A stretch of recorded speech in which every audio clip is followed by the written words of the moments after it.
Ladies and gentlemen, how you doing? It's Peter Terry here. It's the Industry Street. Another good friend of mine, known this guy for many, many years. And I kept hearing, before I actually met this guy, I kept hearing this name called Sir Lloyd. That Sir Lloyd to me, from before I met him, I thought was a massive sound, which it was. But ever since I met him, I only met Sir Lloyd on his Jack Jones. So, ladies and gentlemen, let's find out the whole history of, ladies and gentlemen, I'd like to welcome the one and only Sir Lloyd. Ta-da! How you doing, sir? I'm alright, brother. You're alright? You're good, man, yeah? Yeah, man. All this corona madness and that, you surviving? And yeah, all that? yeah. All the family? So far, so good, you know. I mean, first and foremost, you know, your health is your wealth. That's the most important thing. Yes. Because without your health, you can't do anything. You understand? So, yes, but we just have to work around it. We definitely do. Ladies and gentlemen, right now, and I'd like to say to you, Sir Lloyd, this is all about your life. Now, before Sir Lloyd became Sir Lloyd, he was a little boy running around South London, I do believe, in the capital of South London at some point.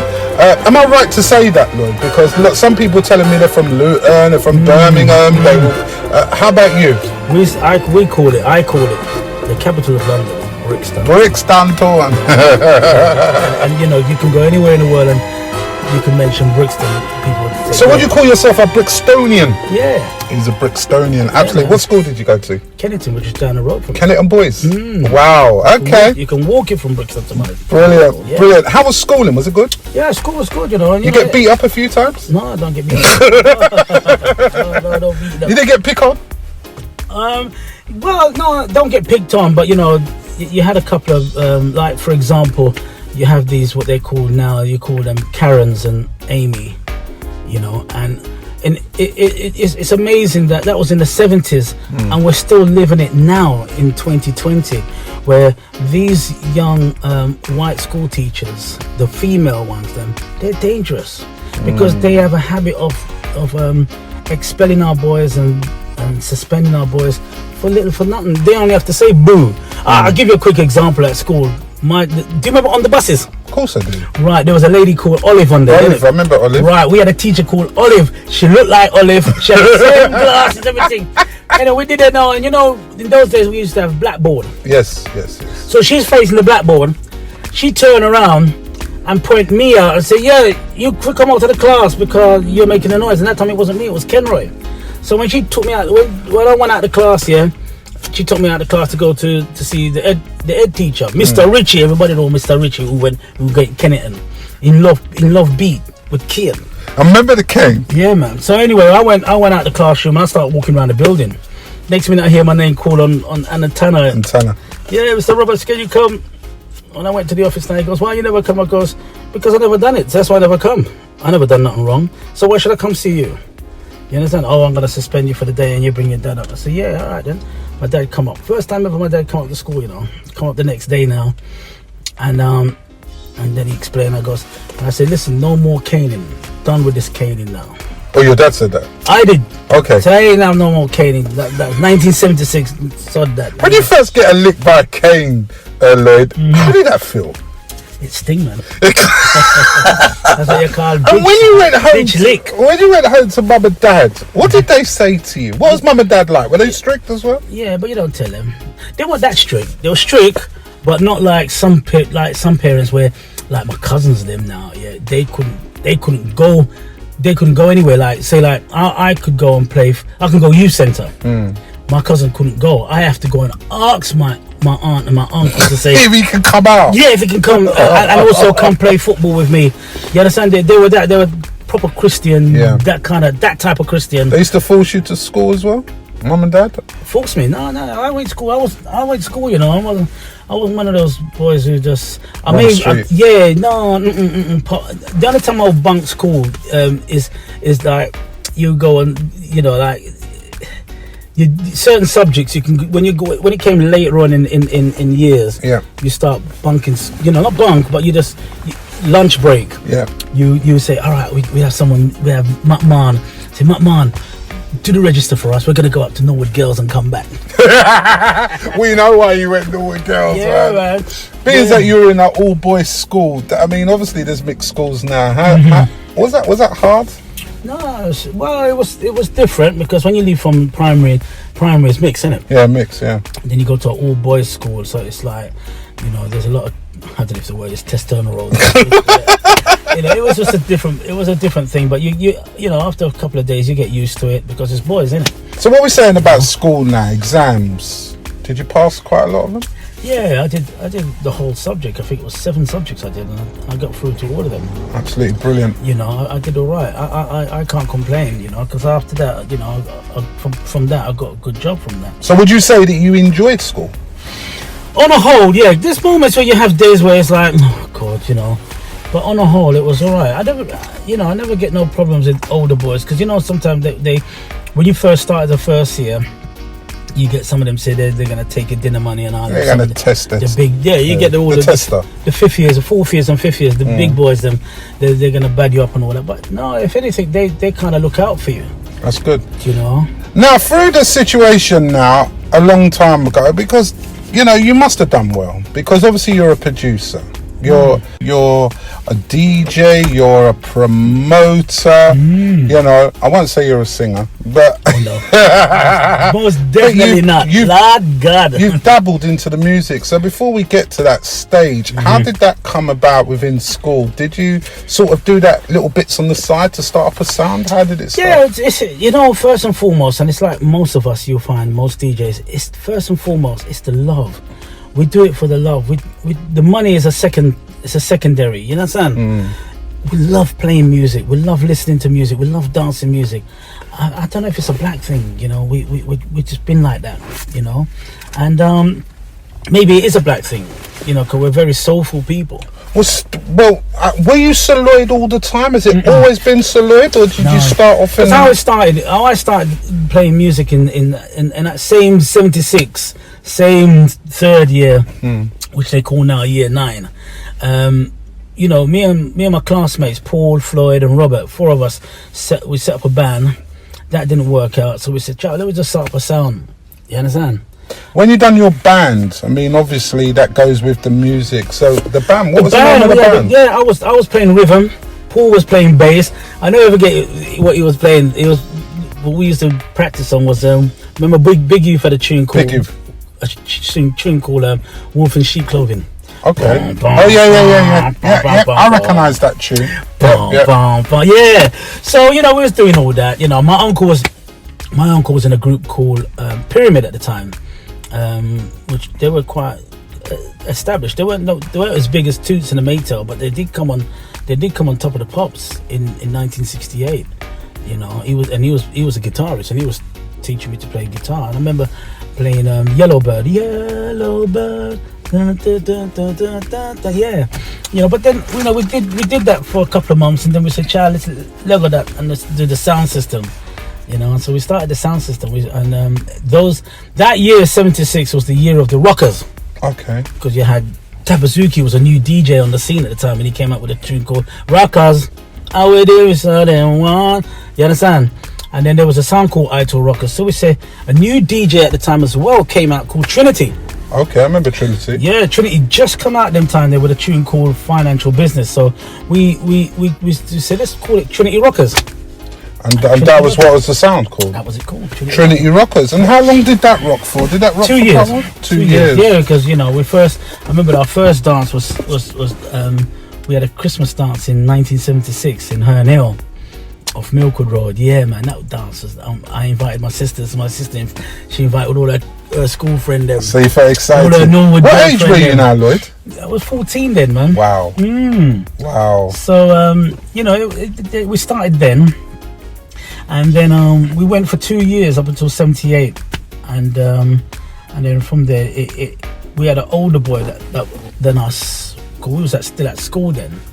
When we left school in 78, James, we brought him in the sound in 77, and because he was working, so he was calling all the shots because he had the money. He had the money to plug into the sounds. Right. So he was calling all the shots, and we didn't like it. We just found out he was taking over the whole thing. So I said, so he became the big boss. Yeah, you know, coming like he wanted the whole thing, and when it's supposed to be a unit. You understand? We're supposed to share, and so let's do it. Coming hot. Yes, hot. Yeah. Anyway, So what me I say now is that so 78 now, we at the end of 78 we said we went our separate ways. He took his amp, we'll take his speaker, I took my records. But then he hold on to my record box. Oh wow. And I said, you can't hold on to my record box, that's my dad's records. You understand? So it was your dad's music, was it? Part of it was my dad's and part of it was mine. Yeah. You understand? When me buy from school. So, you know, you save up your 10 pence dinner money. Remember that? Yeah. Buy up. Oh, what do you? I used to just bring sandwich and just save up my 10 pence. Well, it was 10 pence. Actually, it went up at that time in 76. It went up to 12 pence. Wow. School dinner. It was from 6 pence to 10. Then it went 10 to 12. By the time we leave school, it was 12 pence. Then up to and then 15 pence. But anyway, so in all on to my record them. And I said, wow, I had to go and get my big two cousins them. You see, when he saw my two cousins them, he changed his mind, just give the box in. He had to give my box my record them, you stay there. So Lloyd, you didn't stop there though, because obviously you carried on. Whatever the other guys sat down for a while? Nah, they just went on. They just, you know, them man, they're just normal guys. They just work and they just work. You know what I mean? They had good jobs. Floyd, Paul and Robert, they had good jobs, especially Floyd and Robert. You know, all good guys. You know, you still friends today? Oh, you mean we don't hang out like when we was at school. Because you're all busy. Yeah, but we now and again we call each other once in a while. You know, and I must say it's sad to see that Robert's dad died. R.I.P. A couple months ago. Yeah, man, and it was horrible to see the condition that he was in.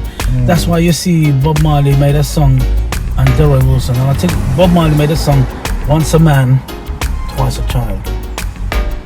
And I never know what that meant back in the 70s. I remember Michael, bless him as well, because he was very one of those what do you call those guys who's black, all for black people? Righteousness, black rights. Yeah, I can't remember the name. Activist. I am teaching me about Marcus Garvey and Malcolm X, and I never know 76, 77. I never know all them something there what it meant. You understand, Marcus Garvey? And Has it opened up your eyes a lot more? Yeah, you know, because so when you look at, say, what happened with Robert's dad, I just can't believe that he was like that in a wheelchair and everything, and he was one of them strong mandingo man. So that's why I said we have to try and look after ourselves. Not saying that he didn't, because sometime you know, Terry, whatever the chemistry in your body, your biological, what's going on in your body, sometimes you can't control it. Can't control it. No. If it's to happen, it happen. Happen. Your time, innit? It's your time. It happen, man. It happen. If you get a stroke today, it just sometimes it's not because you're not looking after yourself. It's just the way your body tick. You know, someone like a good friend of mine died yesterday, Bunny, and then you got my granddad, not my uncle now. He's in Jamaica. He's 95, and he's still walking and he's got all these faculties. It's weird, but yeah. So when we broke up the sound in 78, come 79 now, we I decided to call I've set up my own sound, and I had a couple of names. Trio number one. The reason why I called it Trio number one because I had an amplifier called Trio. Okay. A Japanese amp. Yeah. And then there was Trio. There was then Channel 1, Phase 1, and Sir Lloyd. And then I started to call it Trio for about a month. Then my mum's friend Alma says, "Why you wanna call it bloody Trio? What kind of fool name is that? People ain't gonna remember that. Listen, just like how you just broke up with them boys there, you want to start your own thing. You have to call it your own name, Sir Lloyd." And I said, "Yeah, you know what? Yeah." And that's where it was from Sir Lloyd's. It's stuck ever since. And so it should be. And I'm glad she did tell me because to say that because a year later, by that time I had about 8 guys in my sound at that time, 8-9 guys in my sound, and I remember it was like not a revolution, but it was like a mutiny where they wanted to take over the sound. Yeah. They wanted to call the sound. I remember Delroy wanted to call the sound Goldilocks because they just came out of a sound called Jalox. And I said, Goldilocks? What kind of dumb name? What kind of fool name is that? I said, listen, here what? You lot can go and set up your own sound called Goldilocks, but this is staying as Sir Lloyd. And I made sure that everything I bought, everything in that sound was yours. Mine. And I don't mean to say it in a horrible way, but it's just, it keeps it simple that Simple. way. You know, like they say, there's a saying that, you know, once bitten, twice shy. So what I went through with Trinity, where we all had different things and it caused different arguments. So if one person owns the thing, then so all I do, I just pay them, you know, for their services to help. So when you being in the sound as well, Sir Lloyd, was there any big MCs that you had? Barry White, the infamous Barry White. Listen, 1980. I remember we were shooting. They were shooting the movie Burning Illusions, and they had Janet Kay on stage. So if you watch that movie Burning Illusion, there's a part where Janet Kay is just singing "Imagine a thing like that." That came from Bouncing Ball, and we was playing that night. And I never forget a sound called The Fantasy was playing, and they were playing all the good top 10 tunes at that time, you know. Warriors Charge, No Man's an Island, sitting and watching. And I said, wow, what are we going to do now? I said, right, you know what? Don't worry, man. We just played the classics. And Barry White picked up the mic and he got everybody going. So Barry White was your main MC? Main MC at the time. Him and Foreigner.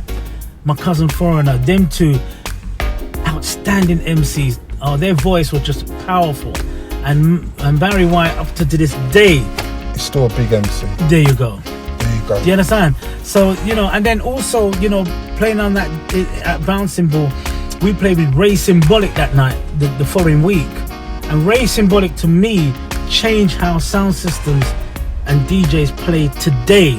What Ray Symbolic's brought here, they brought where.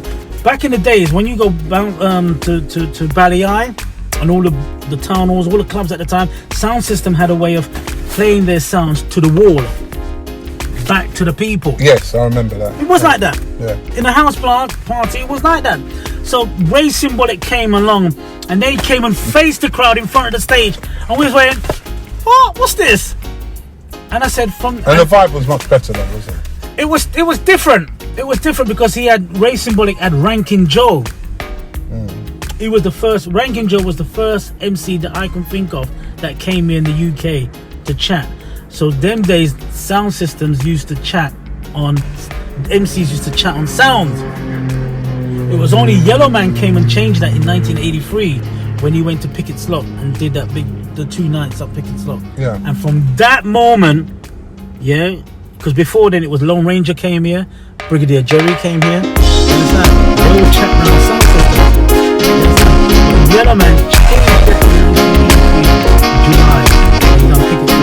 Then that moment there, everybody Stitchy came, Shabba Ranks came, Cutty Ranks came, Action Holders, and it was just When you sat down and you must have been thinking to yourself, you know, Sir Lloyd's born now.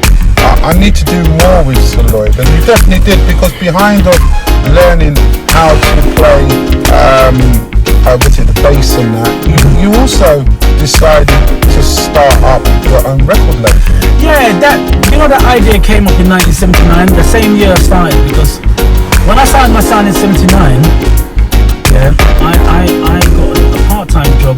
I was at college. Brixton College? No, college. Okay.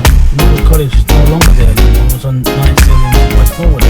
And when I started my sound at college, Norwood College, at that time I started to work at McDonald's up Haymarket in Trafalgar Square, and I bought my first box, the speaker box. Big in them days. I used to work Thursday, Friday, Saturday and Sunday. McDonald's. They used to even, if you work late Friday and Saturday, they used to send you home in a cab as well. Okay. Yeah, it was like that, man. I used to go until late. So got my first record box in 1979. Then August, September came. I started to work. August came. July, August. I started to work in a record shop in Brixton. Okay. Norris record shop. And I was in there, but I couldn't get on with Norris. I was working with Norris and Danny was cool. Danny was got me a job in there.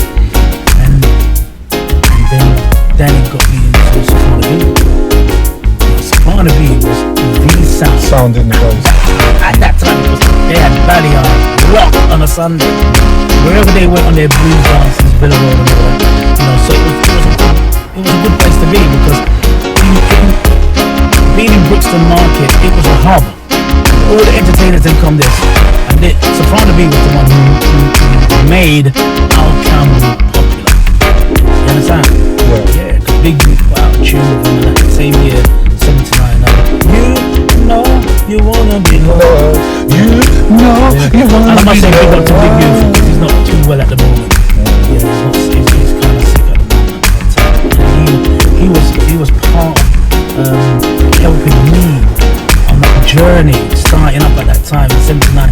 And when I was in Soprano B record shop, was he one of your inspirations? Oh yes, most definitely.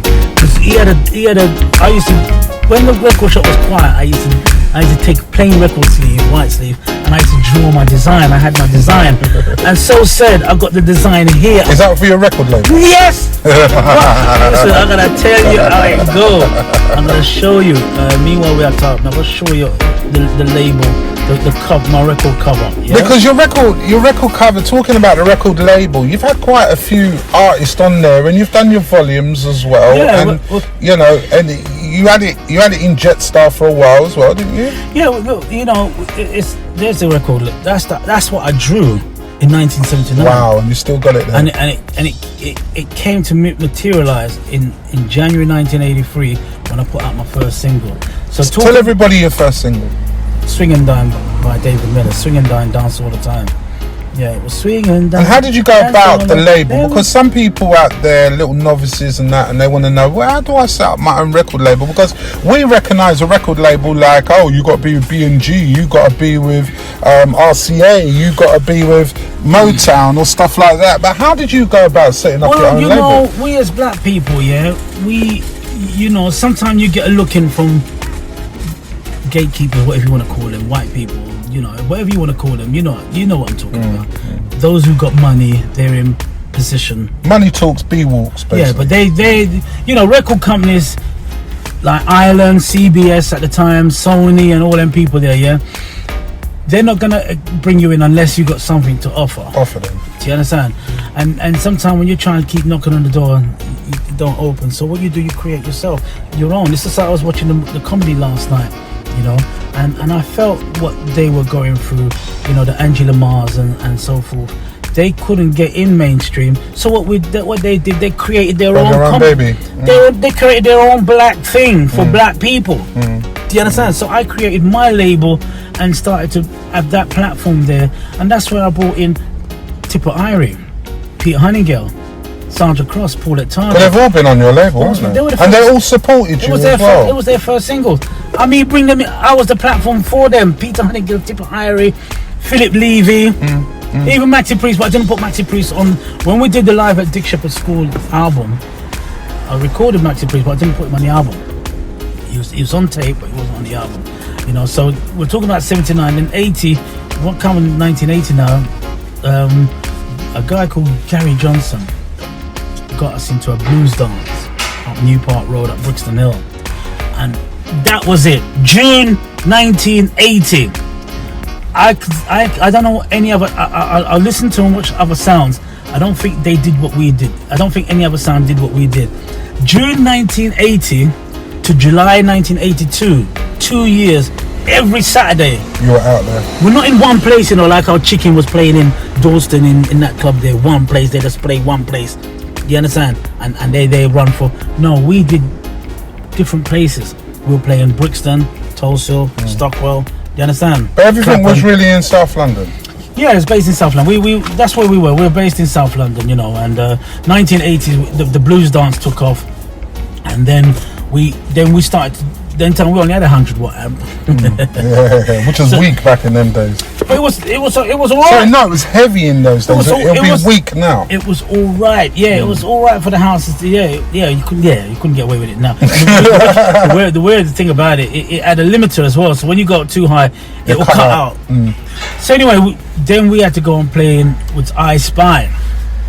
I never forget it. It was December 1980. We had to play them up in a dance in Balham, and so I turned to Big Youth, Stereo, because that time to use his set. Stereograph just launched that year. Big Youth launched Stereograph. How does that work when you use somebody's set? Like these No, I never days- used their set, but I'm just saying what he did. His amp below Winston, because Stereograph came and changed sound system as far as I'm concerned. Came with transistor and unified all their boxes, and they were damn heavy. But these are the same days as Coxsone, Viking, all these sounds, Scorpion, and all that. Are these the same era days and then Saxon or? Yeah, well, I never hear about Saxon them time. Obviously they were over Lewisham side. They were doing their thing over there. You know. Did you have a Rivals? Saxon, I'll come to that in a minute. With Saxon, yeah, that came about in I started to hear about them in 81, you know, 82, you know, and I brought them over to Clapham Junction, a place called West Excels. Lloyd is alright. Lloyd is cool. Lloyd is alright. Lloyd alright, you know. He's a good guy, you know. But like I said, in 81, everything bust for us, you know. With the house blues was going on. We were playing at boat trips and all that. We was playing 2 places in one time. Sometimes we were playing 2 places at the same time, and even we'll play out a boat trip, leave from the boat trip, and then go to the blues. The afterwards. blues that will go on till 6, 7, 8 in the morning. Or it will be the other way around, you know what I mean? Where we will play at a hall, and then we got to go to a late night boat trip afterwards. It was great. It was fun as kids, and you'll be surprised how we could shift the sound out of a hall within 10 to 15 minutes.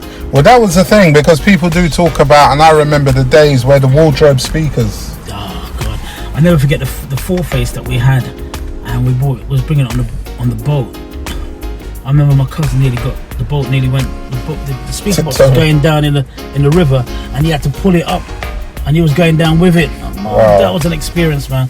But you know, in 1981, we went on. Tony Williams decided to come out with the first. R.I.P. Yeah, there you go. Rest in peace. He came up with the first music award. Yeah, at the Cafe Royal, and he staged that in February 1982.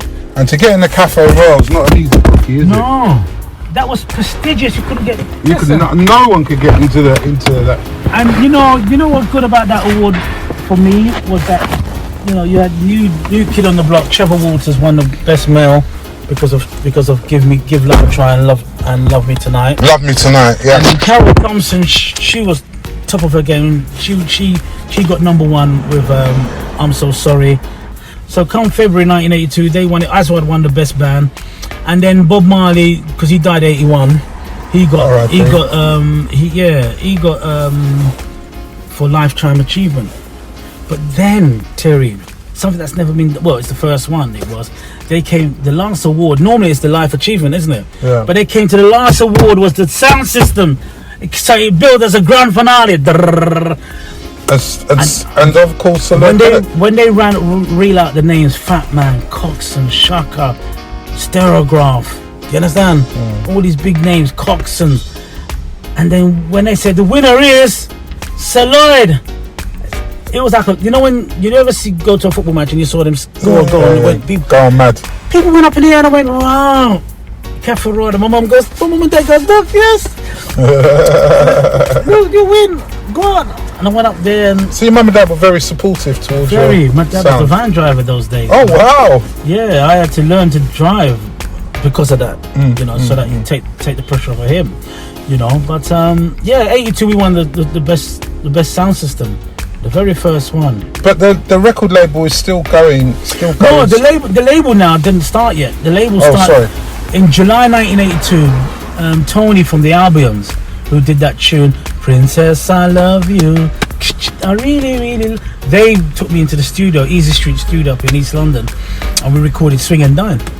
And at the same time, parallel to that was going, I went to Wardour Street, what's an expensive studio in, I don't know where Peter Honeygale, Raymond Simpson and Sandra Cross. Took them there to record the tracks and we've done 2 tracks in that studio.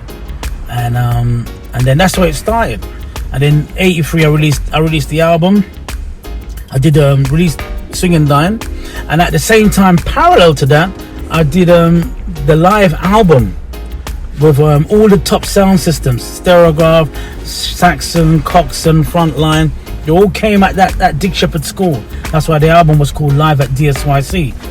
You understand? 'Cause it was Dick Shepherd Youth Centre. Yeah. And that opened the door for Lorna G, Philip Levy, Tipper Irie, Ricky Rankin. A lot of UK MCs came out of that. You understand? A lot of talent came out of that in 1980, 83, 84. They must all still give you love for that, Yeah. putting them on the map, isn't Well, it? I hope so. I hope so. You know, Tipper Irie had a big hit. Hello, darling. And that was his track that took him to the pop charts. And he mentioned everybody that played that journey for him, but he didn't mention my name. I goes, Tipper Irie, if it wasn't for me, Saxon wouldn't have signed you up, Greensleeve wouldn't have signed you up, you know, because of that album.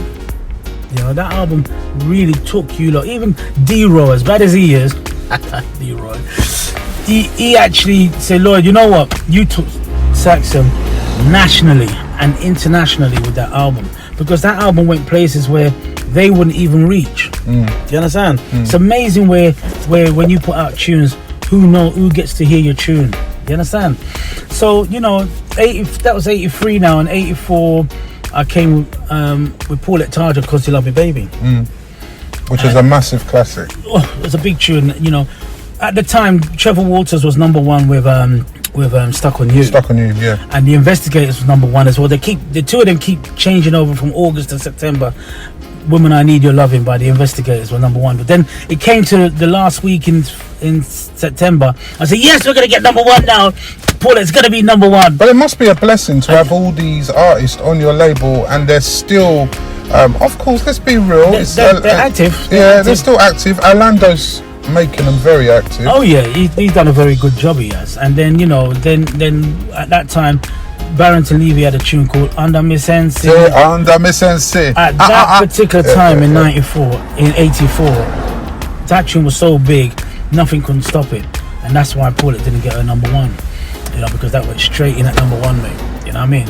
So the following year, I did get my number one eventually. I got Horseman. Oh, yeah, Horseman. Yep. We took Sandra Cross Country Living off the number one spot, you know, with Horseman, and it was there for 5 weeks.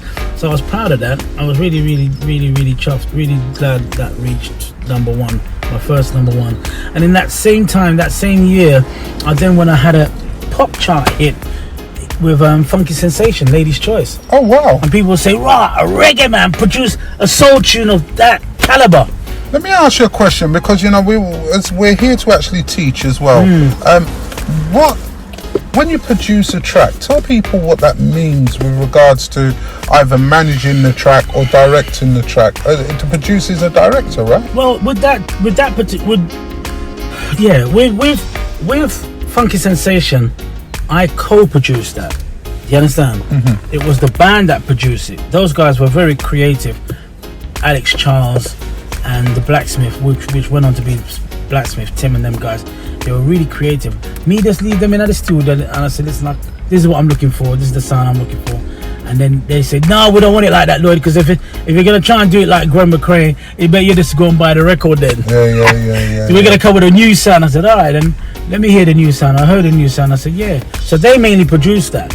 But with Horsemove now, I was there from the moment we wrote the song in a moment. Me, Patrick Augustus, the guy who wrote Baby Father, the book Baby Father. Yes. Yeah.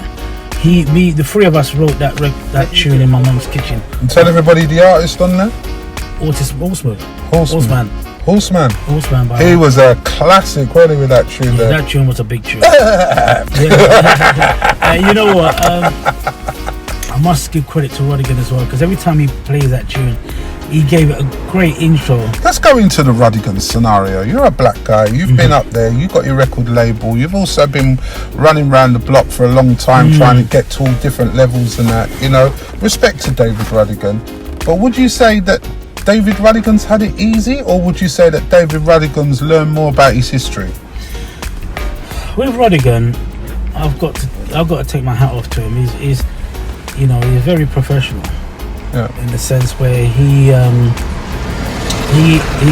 learned, he made sure he learned, study reggae, and he studied black people as well. You know, I mean, you know, you hear conspiracies saying that he's a double agent, where maybe it's true. What does that mean? What does double agent mean to you?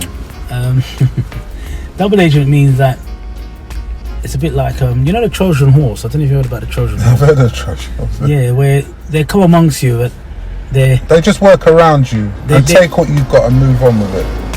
Yeah, they're there, but they're not really there. Yeah. Do you understand?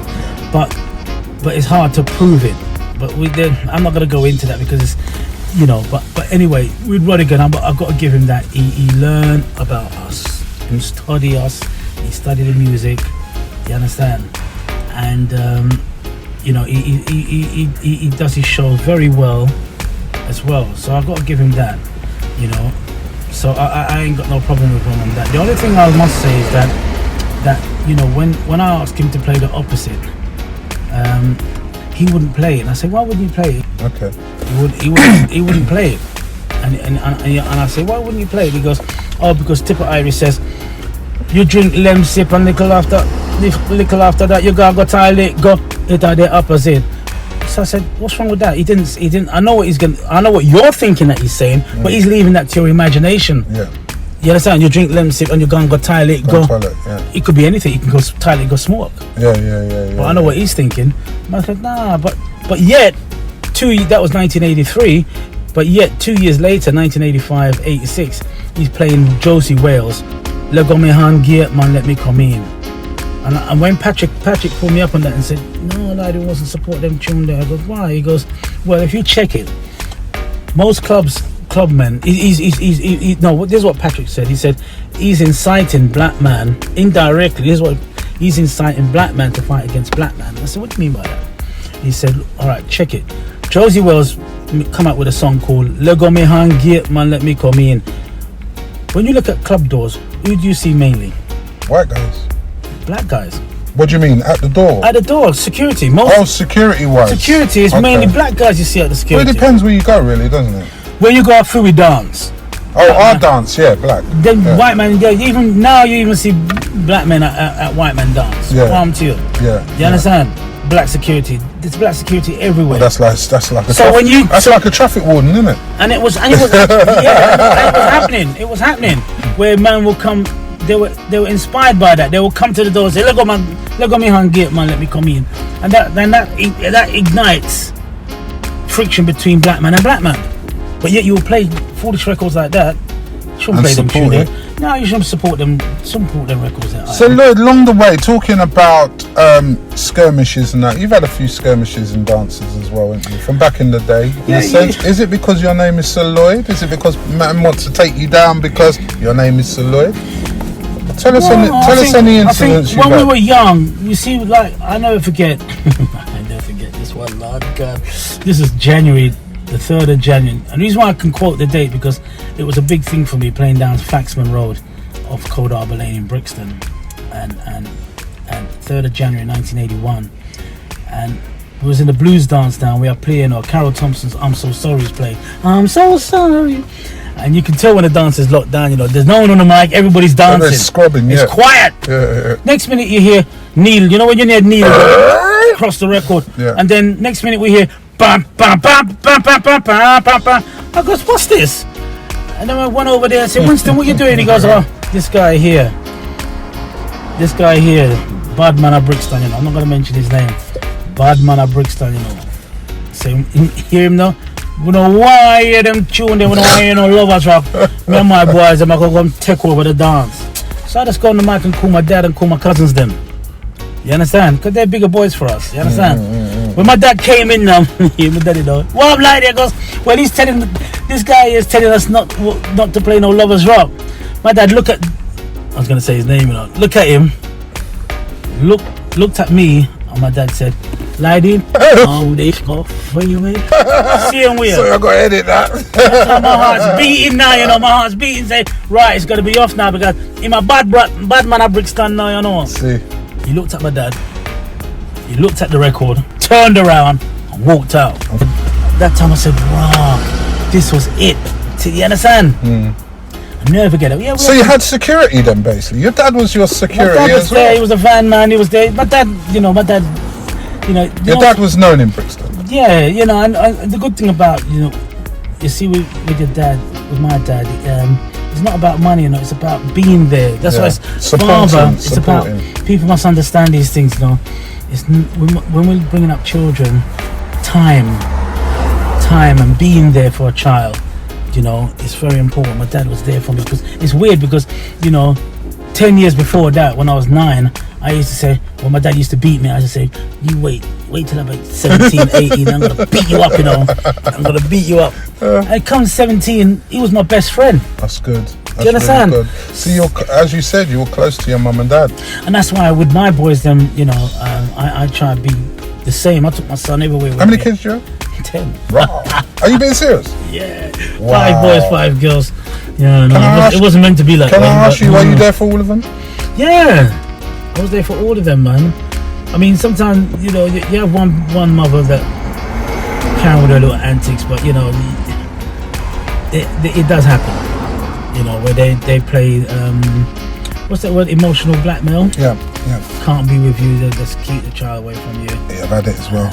And you just say to yourself, you shake your head and say, you kiss your teeth and say, child. But you know, the other 2 mothers, they were fantastic. You know, they said, Valerie said, I ain't gonna stop the kids from seeing you. The girls, because she got 2 girls with me, for me, and she said, they will find out if you're rubbish or not. So you got 8 boys? 5 boys. 5 girls. Oh, 5 boys. And Chantal, Chanel, you know, they're fantastic girls, you know. All my kids are great. All the lovely kids. Are they in the music business at all? No, they're just doing they're just doing their own thing. They don't want to know nothing about no music. Although Chantal, she helps me with admin work more times still, you know what I mean? Yeah. But it's been let's get a little bit up to date, because we need to get up to date as well, because that's a little bit of your history, and I'm sure there's much more of that history there. But let's talk about today's life of the music scene now, from when you started off, young boy running around in school and getting to know more about this music business, and being, of course, a producer. But also, you know, Terry, you have to remember part of that journey in the 80s, the all-dayers. We used to keep the biggest all days ever. Yeah. I don't know if you heard about those all days. All day of the century. I put out 2 albums of those all days of the century. You know, we had guys at the time. It was soul music and hip hop was going on at that time in the mid 80s, and you had Main Attraction and TNT and Beat Freak, which talent came out of that was Mike West. Beat Freak. Mike West was called Rebel MC. Yeah, Rebel. Remember, Rebel came out, MC, same album I put out in '87. You know, a big album that was, man. And Rebel MC came out of that, and DJ Ron, good mixer, came to be a very popular drum and bass DJ. Yeah. Do you understand? So you know, that. So a lot of people have got you to credit them, but in a sense, you opened up a lot of doors. Look, a lot of DJs came. Look, from what I did there, even Sticky, he did Lady Dynamite. Yes, sir. Boo. Right. Yeah. He said, Sir Lloyd, you were the first person to put me on the dance at Crystals in 1993. You understand? So I opened the door. All Chris Nat. I don't know if you've heard of Chris Nat. Of course I heard of Chris Nat. Yeah, he's gone on to do big management with football and all them something there. You know, before Trevor Nelson hit, it was Mad Hatters. Trevor. Yeah, I used to put them on all days. Them, Soul to Soul, Mastermind, Rap Attack.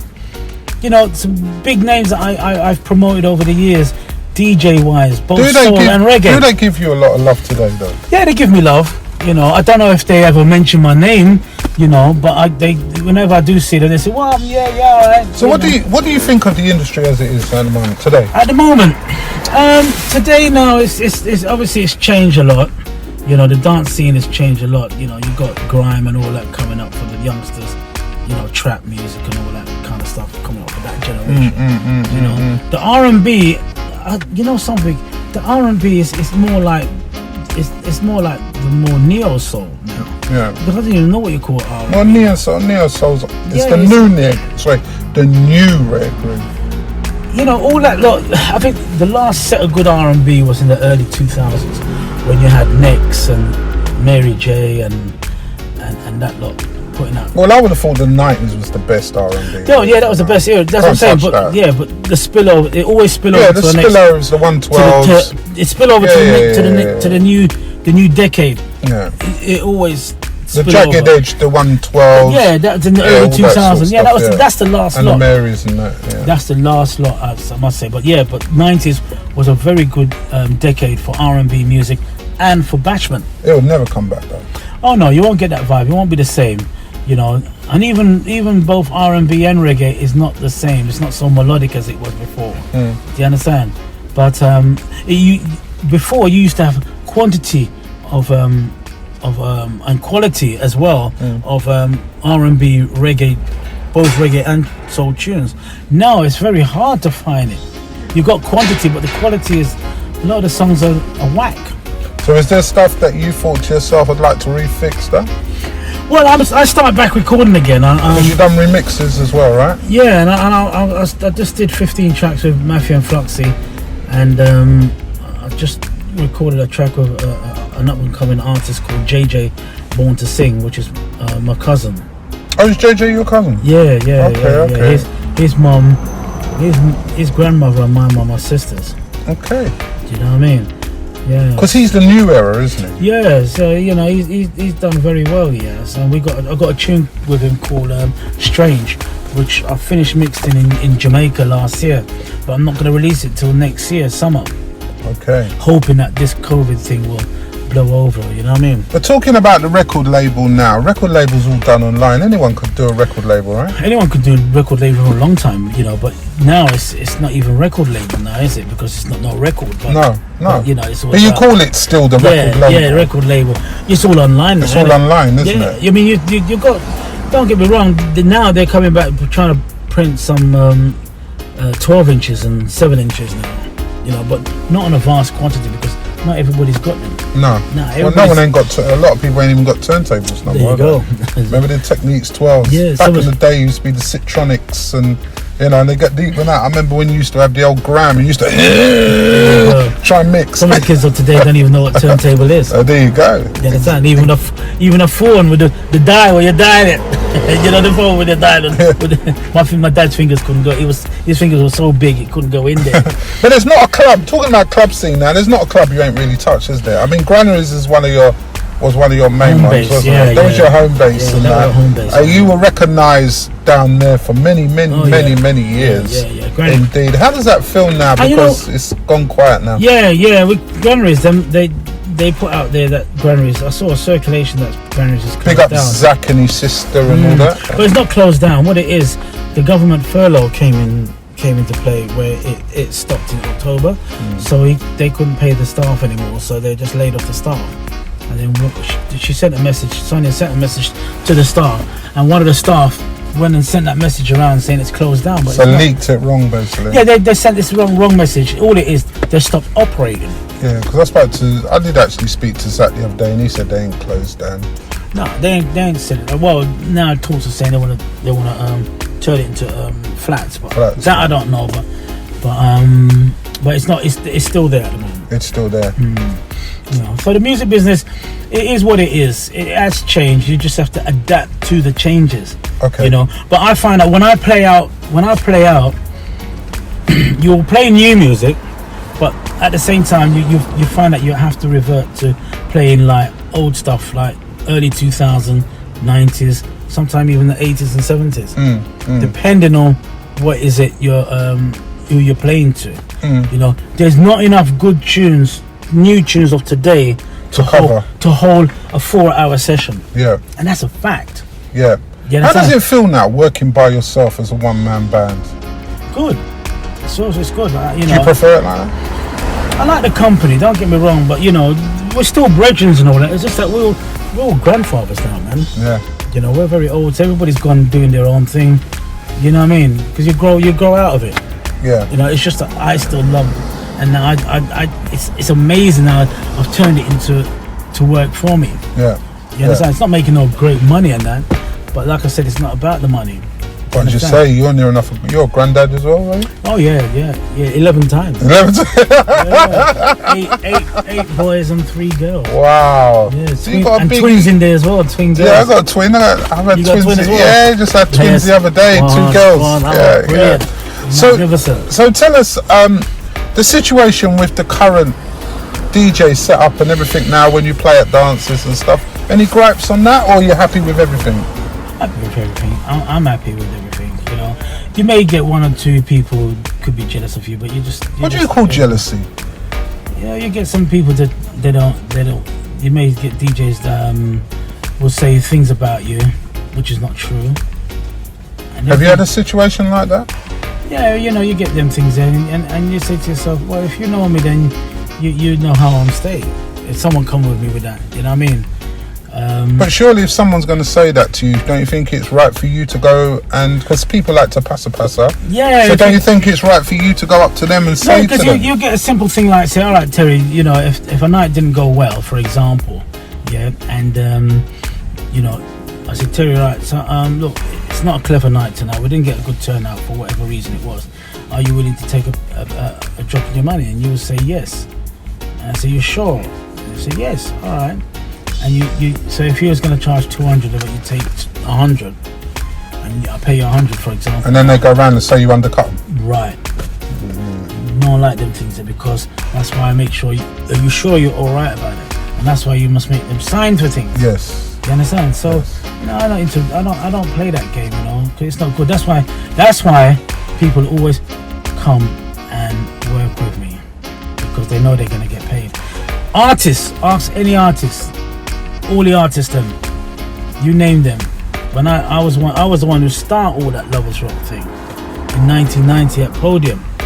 Janet K on stage. 9 Elms Lane, Vauxhall. Right, August the 29th, when Janet K, Brown Sugar for the first time come out, and I brought back the Investigators for the first time in 5 years. They coming to do their show, yeah, and Arima, yeah. That was a night. Podium was pandemonium. People outside couldn't get in. First time that ever happened.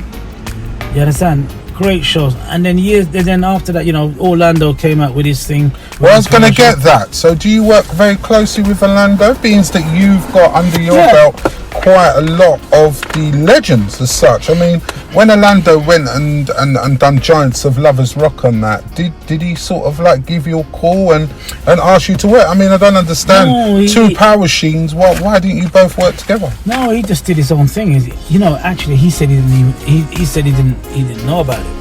Well, that shows that he was on the circuit, so that's where when Ernie goes. Well, he wasn't. He was more of a soul man back in the day, wasn't he? Right. Because he had, of course, he had Soul Town, didn't he? That's why Ernie said, "Where he know about reggae?" You understand? And I believe when he said it, he didn't know about my thing, because he wasn't on the circuit. You understand? But you know, I ain't got nothing against Orlando. Me and him, I talked to him the other day. You know, it's also love, because it just so happened that he came up with the idea. However, he got the idea, he came up and it worked for him, and it's been very successful. Very successful. Very successful. Years, which is good, you know. One thing in this business here, you know, one thing in life you must never do, ever be bitter about anything, because it's not good for the soul. You know, that just pulls you in. Same thing like that record says with is it just my girl Kelly Price and Aaron Hall? Oh yeah. Love Will Set You Free. Love Will Set You Free, yeah. Oh my God, I love that song, because the lyrics, what she says, hate draws you in, draws you down. It's not good. You understand? And that's why you find that most of those people who don't make it, you know, they're too bitter. You understand? No, them things are not good. You know, just keep having good love in your heart, man. That's the way forward, and that's how I try to teach young people. So at this point now, then, Lloyd, your music ability now, do you have like a lot of artists under your wing that you're working with at the moment? No, I only just started the label back after 20 years. I came out the business because, you know, I got ripped off by Alex Charles. Talk to us. Tell us more. How did that come about? I was working in Red Records in Brixton. This was 1999, August, and Alex came in the record shop and said to me, he's got a song, and obviously he wants to work with me again, because me and him had a big hit together 10 years before that with It May Be Winter Outside. You understand? So I said, right, I said to Alex, you know what, this is the year 1999. That song that you got there is a nice song, but right now, 1999, Garage is doing it. Okay, that time, Rewind was out. Yeah. Sweet Affair. Yeah. And Chocolate. Yeah, Sweet Like Chocolate. Right, those Yeah, three tunes yeah. was the main free tune of summer 1999. And I said, and then what's that group called? All Saints. I said, look, so good. Right, they got a tune called Never Never, and Booker T mixed the track because I got a guy who could mix it. So anyway, they got in the studio and everything, and Booker T mixed it. Booker T's got a guy. He's got a manager. Who's that guy was very. You have some man they're very well connected with the industry. Yeah, where they got that link with that white connection. Sorry to say it that Yeah, well, that is actually it. I'm just saying. Yeah, you're just saying it as it is. Do you understand? True, yeah. So he got the deal. So we got a £20,000 deal, yeah. And so I said, Alex, all this time I've been doing the front end, the record side of it, managing it. So I want you to come and learn that side. So I'm going to put you in charge to do the deal. I said, all right. So Alex got the deal with Booker T and all that.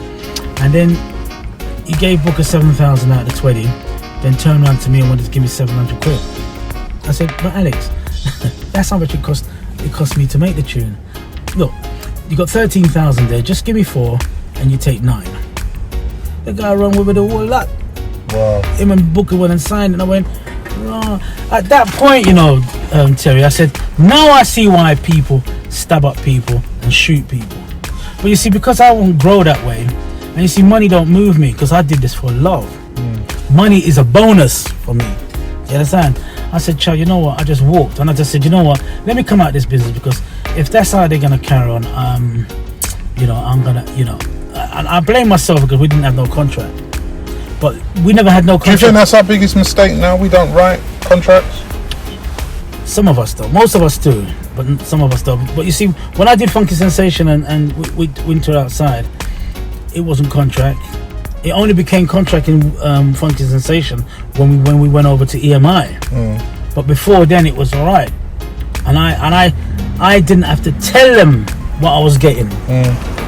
I actually, because I thought it was a brotherly thing. Back in them days, that's massive money, wasn't it? Yeah, because I mean, I actually listen. Them guys. When I did that, Ladies' Choice was only getting paid per pence per record.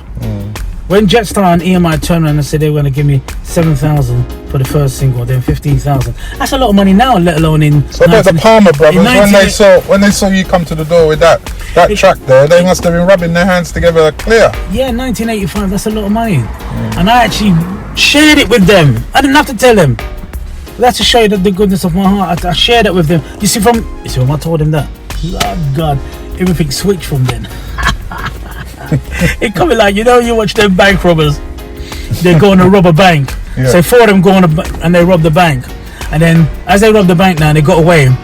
As time go along now, they start knocking off each other till there's only one person left. Yeah. Or sometimes none of them, because they all want the money for themselves. Yeah. That's how that came, because they turned around and said to Jetstar. Jetstar phoned me up. At the time I was working at the fire brigade. Phoned me up in my office at the fire brigade saying, I had the boys them up here saying that I must come and deal with them. And he said he can't deal with them because it was me.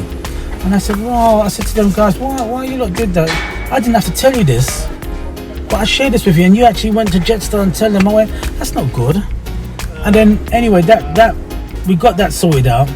Then the group started to fight amongst themselves. Wow. It's all about money, isn't it? Money's the root of all evil. Oh my God. Yeah, if you allow it to make you, if you allow it to. Do you understand? The money don't move me like that, Well, I'll tell you what does move you: radio, because you've done quite a few stations. Quite a lot. And you're gotta run down some of the stations. It all started off with Tko Radio in 1986. Then 1987 April, I came up with this idea that I got from Radio 1. A guy called Pete Freeman, God bless his soul. He had a thing called Pick of the Pops. That's an RIP as well, yeah? Yeah, what Pick of the Pop was, he will play the top 10 of today and the top 10 of 10, 20, 30 years ago on this day, back to back. So he will play 2020, number 10, then he will play, say if he choose a chart today like 1990, 30 years ago, we're going to play the top 10 of 1990. Now he will play number 20, number 10, 2020, and number 10, 1990. till he got to number 1. So I said, well, why don't I do that for reggae and soul? Because you do that now. You have your own chart, don't you? I did that, and that's what took me on another level, because that show has never been done before, and to this day, no one can't do it. Tell everybody the name of your show that you It's do. called The Pick of the Charts. Pick of the And Charts. it's on Venture FM, and it's on Unique. Venture on a Monday, 4 till 6, and Unique Saturday night, 12 till 2 in the midnight till 2, and then Sunday morning 9 till 10. And you know, I just like, next week now, I'm doing the top 60 hits of the year, soul hits of the year 1979. Wow. So tell everybody other stations you've been on, because Lloyd, you've been on quite a few. Yeah, because it first started off with TKO, and then I left there and went to Time Radio, which is now Unique. No, yep, Unique. This is 1988. And then in 1989 now, Mikey Coos decided to call it WLR.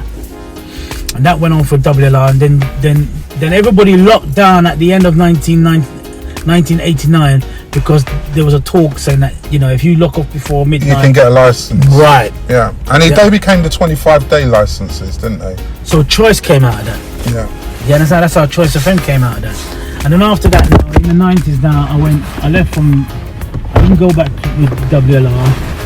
I just went with, it was on Power, You done Power Jam. You done Lightning. Yeah, we're coming to that. It was Lightning. It was Vibes FM, then Lightning, and then I went on to Power Jam. And Power Jam was from 95 to 2007 until the DTR shut them down. Shut them down. You're gonna get too radical, man. It's good. Yeah. Was that because of thoughts that were the type of material? There was two shows on there, yeah.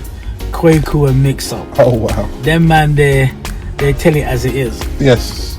Yeah, you understand? They just to speak the truth. Basically, with what's going on today, they'll go deep into it. They just talk about it, and it's just the truth. And if you know how the system works, they don't want us to wake up. Yes. They don't want us to wake up, man. And that's why you see they took Jeff Schumann off Choice FM on a Saturday. His show was the most popular show on Choice FM, that Saturday morning show. I'm going to tell you how powerful his show was, yeah. I didn't sell a lot of tickets for an event. And you see the day when I went, he put me on live on his show? Sold out. Fast. After that, the phone blow up.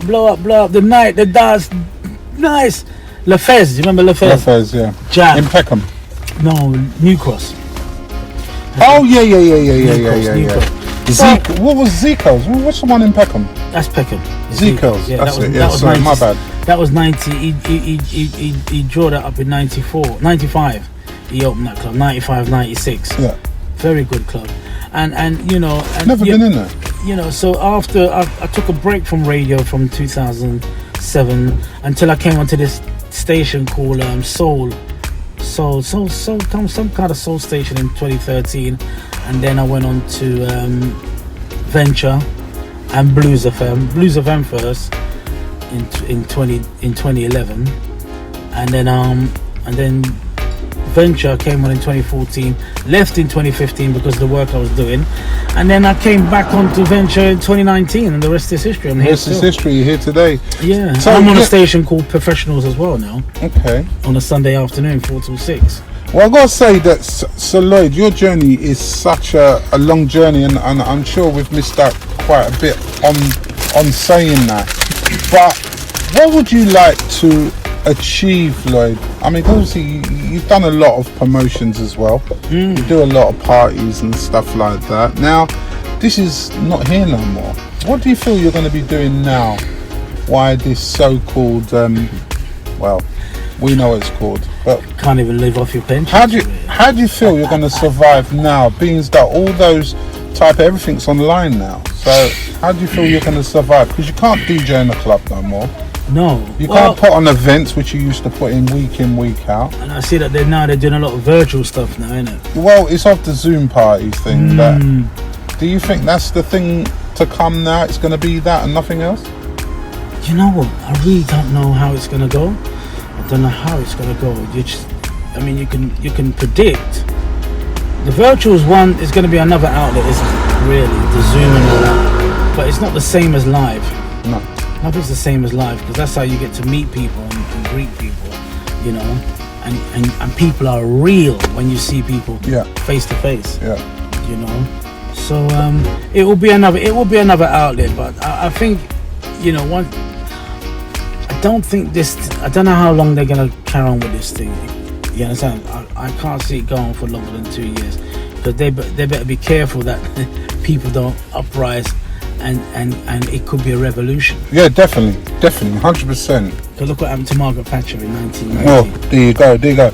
But like, I have a part of this show, and it's called The Good, Bad and the Ugly. All right. So now I'm gonna ask you, Sir Lloyd, tell me all the goodness that you've had out in the music business. Well, you know, what's one of the good things I like is where people say that they made their family from it. You know, I mean, like, for example, my cousin said, Lloyd, I didn't make a lot of money from the sound, but what I got is more than what money could buy, and that's my wife. And that's from nice. my wife, I've got my children. You know, you get people coming to me. I met my wife in granaries, when he was playing in granaries, and you know, and they invite you to the wedding, you know, and there was a youth man who invited me to his wedding up in West Ham football ground. Is it West?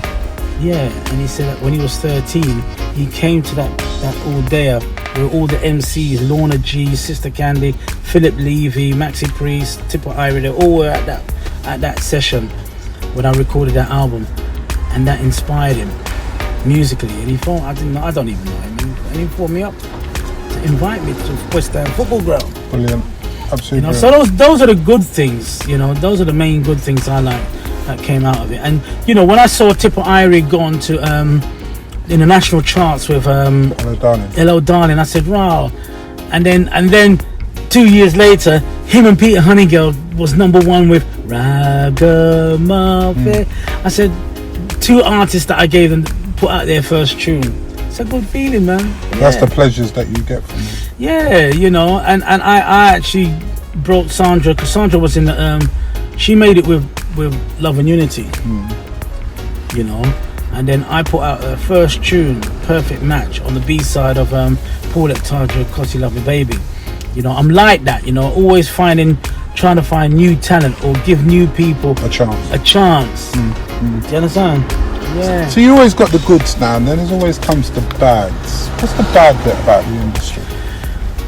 Well, you get fake people that are not honest, people that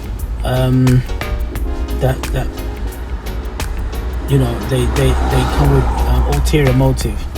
Do you understand? When you're doing business with people, they pretend that they're good, but they're not good. Those are the dangerous ones. Do you understand? That happened to you a lot of times? Quite a few times. You know, you trust people and they just... Is it hard for you to trust now? Yeah, it's hard to trust now. I don't trust so easily anymore. You know, because you have to wonder what is there, because they know that you're a good person, so they you know, they take advantage. Yeah, you take advantage of your kindness as weakness. Do you understand? So you have to put things in place where it doesn't happen again. I know it's a bit late in life, but we're not dead yet. so it's never too late. And also, you know, you have the good, you have the bad, and there's obviously the ugly. Does the bad go with the ugly? Or is there a real ugly side? Yeah, you know, there's been ugly sides, you know. Can you tell us anything? Things that I've seen, you know, where, you know, some people are not here now, and that's because they never lived their life right. You understand? That's how I see it, you know. Okay. Now it's time for your 5 big MCs. 5 big MCs, I will say up there, you've got to put Barry White. Hollywood is good too. You know, Dodd, he's a good MC. My cousin Foreigner, he was good in these days, you know. And you got Philip Levy. There you go. There are your 4 MCs. Philip Levy. 5 MCs. Sorry. Yeah, and Tko Radio, got to give him that as well. He's a real good entertainer. And let's go for your 5 biggest sounds. I would say Safranaby would be my first sound, because they were an all-round entertaining sound system. Coxsone now was more of a dub sound. You know, I've got to give them. And then third, I would say Shaka. You know, he brought something to the table with dub as well. He just brought something different. Do you know what I mean? And two other sounds off the top of my head. You got to give Saxon for the MCs. Do you understand? And of course myself.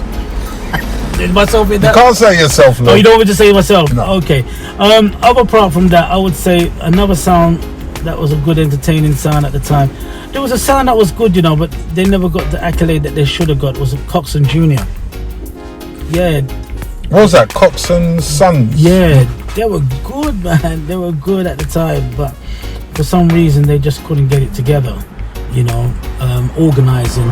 But when they got together, they were a force to be reckoned with. They were really good. Coxsone Jr., Gary and that lot, yeah.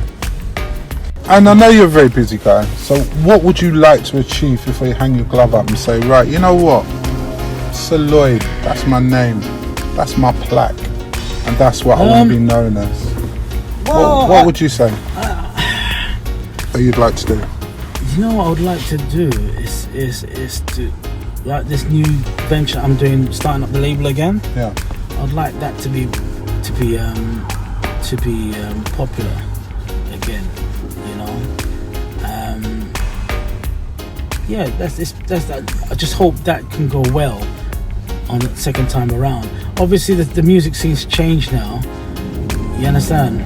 But I enjoy doing that. You know. So therefore, what I'd like to see now is that to see that the new label that I'm going to launch next year. I hope that can be successful. Is there anything you'd like to do before you hang your gloves up and say, "I, Sir Lloyd, done it all"? You know, I've basically done everything. I've been national charts. All that. I would like to tour. I'd like to tour the world. That would be great. Okay. So that would be definitely one on my card. That's one of the cards on my table that I've got that I want to do. It's actually tour not only just the UK, tour the world. Well, tour the world. I have to really start using this because it's very important. Any suggestions for any person who wants to get in the music business that you've got? Just be yourself and be true. Always be honest, you know. Honesty is the best policy. Sometimes it does seem like it works against you when you tell the truth. Like what I did when I got that big record deal. I told the guys them, which I didn't need to tell them because we already had an agreement between us. What I had with the major label didn't concern them because the money comes to me, then I pay them. Because me and them had things like that. But I like to be transparent. Do you understand? Even though I didn't need to, I told him, and that's why I say, be true. You definitely got to be true, and you are a true guy, and I've known you for a little while, and I respect you, Sir Lloyd. And with that, I'd like to say thank you for your time, and I'd like to say, Sir Lloyd, this has been all about your life.